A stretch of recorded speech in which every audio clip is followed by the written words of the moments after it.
ભાજપમાં ઉઠ્યો રૂપાલા વિરોધી સૂર। ક્ષત્રિય નેતાએ રૂપાલાને પત્ર લખ્યો, સ્વૈચ્છિક રીતે ઉમેદવારી જતી કરવા અપીલ કરી અને સમાજના અંગેના નિવેદનને શિસ્તભંગનું ઉદાહરણ ગણાવ્યું।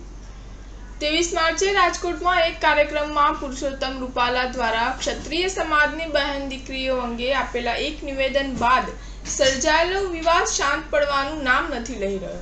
રાજકોટથી શરૂ થયેલા આ વિવાદના સમગ્ર રાજ્યમાં ઘેરા પડી રહ્યા છે।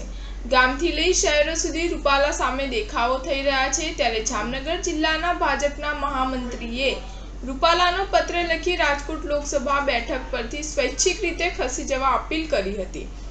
રૂપાલા સામે રાજ્યભરમાં દેખાવો થઈ રહ્યા હોવા છતાં રૂપાલા ભાજપના પ્રચારમાં વ્યસ્ત છે। ત્યારે જ ભાજપના એક ક્ષત્રિય નેતા દ્વારા રૂપાલાને લખવામાં આવેલો પત્ર ચર્ચાનું કેન્દ્ર બન્યો છે।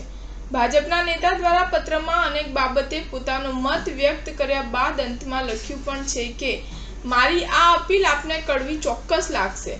ક્ષત્રિય સમાજ અંગે રૂપાલાના નિવેદન બાદ રાજ્યભરના ક્ષત્રિય સમાજમાં રોષ ફાટી નીકળ્યો છે, તો બીજી તરફ ભાજપના મોટાભાગના ક્ષત્રિય નેતાઓ આ મામલે મૌન છે અથવા તો રૂપાલાએ માફી માંગી લીધી છે ત્યારે તેને માફી આપવાની તરફેણ કરી રહ્યા છે।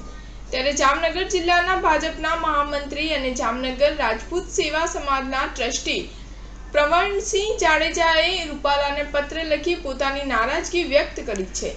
સ્ટાર ન્યૂઝ 7 હંમેશા સચ્ચાઈની સાથે।